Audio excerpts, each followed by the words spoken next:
ನಮಸ್ಕಾರ. ವಿಶೇಷ ಕಾರ್ಯಕ್ರಮಕ್ಕೆ ಸ್ವಾಗತ. ನಾನು ಪೂರ್ಣಿಮಾ. ಹಿಂದುತ್ವದ ಫೈರ್ ಬ್ರ್ಯಾಂಡ್, ಬಿಜೆಪಿಯ ಫೈರ್ ಬ್ರ್ಯಾಂಡ್ ಯಾರು ಅಂತ ಹೇಳಿದ್ರೆ ನಮಗೆ ನಿಮ್ಮೆಲ್ಲರಿಗೂ ಕೂಡ ಥಟ್ ಅಂತ ನೆನಪಾಗೋದು ಬಸನಗೌಡ ಪಾಟೀಲ್ ಯತ್ನಾಳ್ ಅವರು. ಬಸನಗೌಡ ಪಾಟೀಲ್ ಯತ್ನಾಳ್ ಅವರು ಸದಾ ತಮ್ಮ ಮಾತುಗಳಿಂದಲೇ ವಿವಾದಕ್ಕೂ ಎಡೆ ಮಾಡಿಕೊಡ್ತಾರೆ. ಸದಾ ಸುದ್ದಿಯಲ್ಲಿರುವಂತಹ ರಾಜಕಾರಣಿ. ತಮ್ಮ ಮಾತುಗಳಿಂದಲೇ ಬಿಜೆಪಿಯಿಂದ ಉಚ್ಚಾಟನೆ ಕೂಡ ಆಗಿದ್ದಾರೆ. ಆದರೆ ಬೈ ಎಲೆಕ್ಷನ್ನಲ್ಲಿ ಬಾಗಲಕೋಟೆಯಿಂದ ಬಿಜೆಪಿ ಅಭ್ಯರ್ಥಿಯ ಪರ ಅಬ್ಬರದ ಪ್ರಚಾರವನ್ನ ಮಾಡಿ ಮತ್ತೆ ಸದ್ದು ಸುದ್ದಿ ಮಾಡ್ತಾ ಇದ್ದಾರೆ ಬಸನಗೌಡ ಪಾಟೀಲ್ ಯತ್ನಾಳ್ ಅವರು. ನೋಡಿ, ಈಗ ಇರುವಂತಹ ವಿಚಾರ ಏನಪ್ಪಾ ಅಂತ ಹೇಳಿದ್ರೆ, ದೊಡ್ಡ ಮಟ್ಟದಲ್ಲಿ ಬಿಜೆಪಿಯಲ್ಲಿ ವೇದಿಕೆ ಸಿದ್ಧ ಆಗಿದೆ. ಬಸನಗೌಡ ಪಾಟೀಲ್ ಯತ್ನಾಳ್ ಅವರು ಮತ್ತೆ ಬಿಜೆಪಿಗೆ ಮರಳಿ ಬರ್ತಾರೆ. ಅದಕ್ಕೆ ಬೇಕಾದಂತಹ ಎಲ್ಲ ಸಿದ್ಧತೆಗಳು ಕೂಡ ರೆಡಿಯಾಗಿದೆ. ಅವರನ್ನ ಮತ್ತೆ ಬಿಜೆಪಿಗೆ ಕರೆತರಲಾಗುತ್ತೆ. ಬಹಳ ಗ್ರ್ಯಾಂಡ್ ಆಗಿ ಅವರನ್ನ ವೆಲ್ಕಮ್ ಮಾಡಲಾಗುತ್ತೆ ಅನ್ನುವಂತಹ ವಿಚಾರ ಈಗ ರಾಜಕೀಯ ವಲಯದಲ್ಲಿ ಸಿಕ್ಕಾಪಟ್ಟೆ ಸದ್ದು ಮಾಡ್ತಾ ಇರುವಂತಹ ವಿಚಾರ. ಅದರ ಜೊತೆಗೆ ರಮೇಶ್ ಜಾರಕಿಹೊಳಿ ಅವರ ಹೇಳಿಕೆ ಈಗ ಸಂಚಲನವನ್ನ ಉಂಟು ಮಾಡಿದೆ. ನೋಡಿ, ಬಿಜೆಪಿಯಲ್ಲಿ ಫೈರ್ ಬ್ರ್ಯಾಂಡ್, ಸದಾ ತಮ್ಮ ಹೇಳಿಕೆಗಳ ಮುಖಾಂತರವೇ ಸದ್ದು ಸುದ್ದಿ ಮಾಡುವಂತಹ ನಾಯಕ. ನಾನು ಆರಂಭದಲ್ಲೇ ಹೇಳಿದೆ, ಹಿಂದುತ್ವದ ಬಗ್ಗೆ ಯಾವಾಗಲೂ ಕೂಡ ಸಿಂಹದಂತೆ ಘರ್ಜನೆ ಮಾಡ್ತಾರೆ ಬಸನಗೌಡ ಪಾಟೀಲ್ ಯತ್ನಾಳ್ ಅವರು. ಅವರದ್ದೇ ಆದಂತಹ ಒಂದಷ್ಟು ಯುವ ಸಮೂಹ ಕೂಡ ಇದೆ.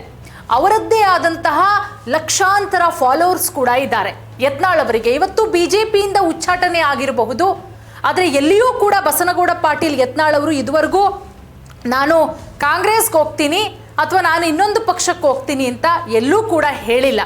ಅವಾಗವಾಗ ಒಂದು ಮಾತನ್ನ ಹೇಳ್ತಾ ಇರ್ತಾರೆ, ನಾನು ಹೊಸ ಪಕ್ಷವನ್ನ ಕಟ್ಟಿ ಆ ಪಕ್ಷ 2028ಕ್ಕೆ ಅಧಿಕಾರಕ್ಕೆ ಬರುತ್ತೆ, ನಾನು ರಾಜ್ಯದ ಮುಖ್ಯಮಂತ್ರಿ ಆಗ್ತೀನಿ ಅನ್ನುವಂತಹ ಮಾತನ್ನ ಹೇಳ್ತಾ ಇರ್ತಾರೆ ಹೊರತು ಬಸನಗೌಡ ಪಾಟೀಲ್ ಯತ್ನಾಳ್ ಅವರು ಎಲ್ಲೂ ಕೂಡ ಬಿಜೆಪಿಯನ್ನ ನಾನು ಬಿಡ್ತೀನಿ, ಕಾಂಗ್ರೆಸ್ಗೆ ನಾನು ಹೋಗ್ತೀನಿ ಯಾವತ್ತೂ ಕೂಡ ಹೇಳಿಲ್ಲ.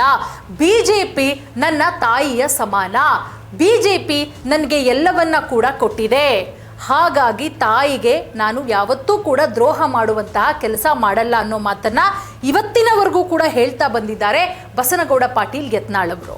ನೋಡಿ, ಒಂದು ಕಡೆ ಬೈ ಎಲೆಕ್ಷನ್, ಇವತ್ತು ಚುನಾವಣೆ ನಡೀತಾ ಇದೆ ದಾವಣಗೆರೆ ದಕ್ಷಿಣ ವಿಧಾನಸಭಾ ಕ್ಷೇತ್ರ, ಅದರ ಜೊತೆಗೆ ಬಾಗಲಕೋಟೆಯಲ್ಲಿ ನಿಂತಿರೋದು ಬಸನಗೌಡ ಪಾಟೀಲ್ ಯತ್ನಾಳ್ ಅವರ ಪರಮಾಪ್ತರು, ಅವರ ಕುಚುಕು ಗೆಳೆಯರಾದಂತಹ ವೀರಣ್ಣ ಚರಂತಿಮಠ ಅವರ ಪರ ಅಬ್ಬರದ ಪ್ರಚಾರವನ್ನ ಮಾಡ್ತಾರೆ.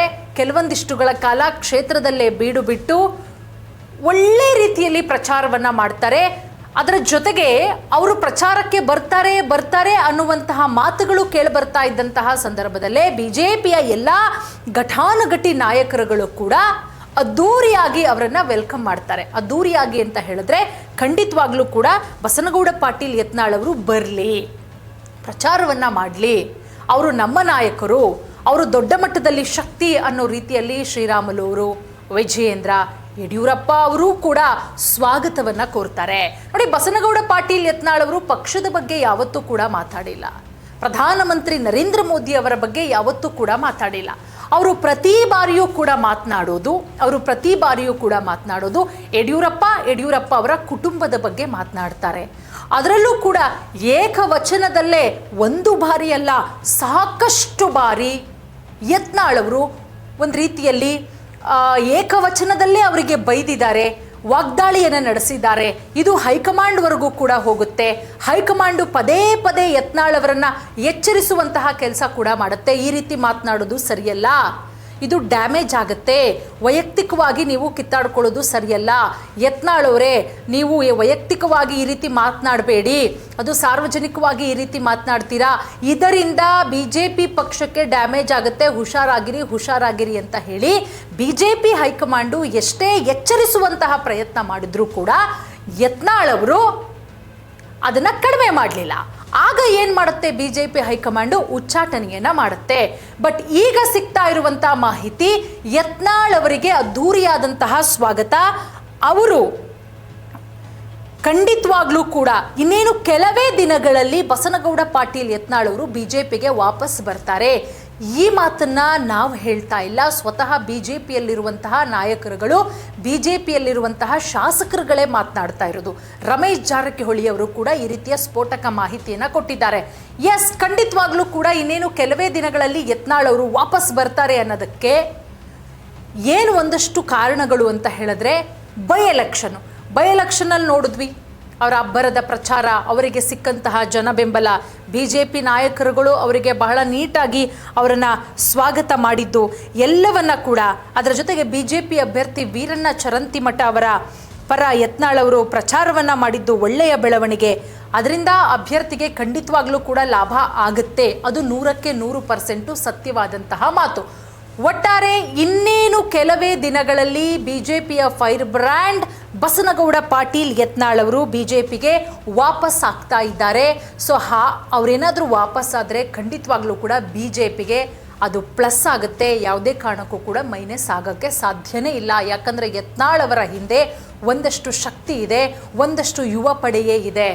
ಇನ್ ಕೇಸ್ ಏನಾದರೂ ಅವ್ರನ್ನ ಮತ್ತೆ ಬಿಜೆಪಿಗೆ ಕರ್ಕೊಂಡ್ರೆ ಬಿಜೆಪಿಗೆ ಒಳ್ಳೆಯದು. 2028ರ ವಿಧಾನಸಭೆ ಚುನಾವಣೆಯಲ್ಲಿ ದೊಡ್ಡ ಮಟ್ಟದಲ್ಲಿ ಅಭೂತಪೂರ್ವ ಗೆಲುವು ಸಾಧಿಸಲೇಬೇಕು ಅಂತ ಹೇಳಿದ್ರೆ ಯತ್ನಾಳ್ ಅವರು ಬರಲೇಬೇಕಾಗತ್ತೆ ಬಿಜೆಪಿಯಲ್ಲಿ. ಈ ಲೆಕ್ಕಾಚಾರದಲ್ಲೂ ಕೂಡ ಬಿಜೆಪಿ ಹೈಕಮಾಂಡ್ ಇರೋದ್ರಿಂದ ಇನ್ನೇನು ಕೆಲವೇ ದಿನಗಳಲ್ಲಿ ಮತ್ತೆ ಮರಳಿ ತಮ್ಮ ತಾಯಿ ಪಕ್ಷಕ್ಕೆ ವಾಪಸ್ ಆಗ್ತಾ ಇದ್ದಾರೆ ಬಸನಗೌಡ ಪಾಟೀಲ್ ಯತ್ನಾಳ್ ಅವರು.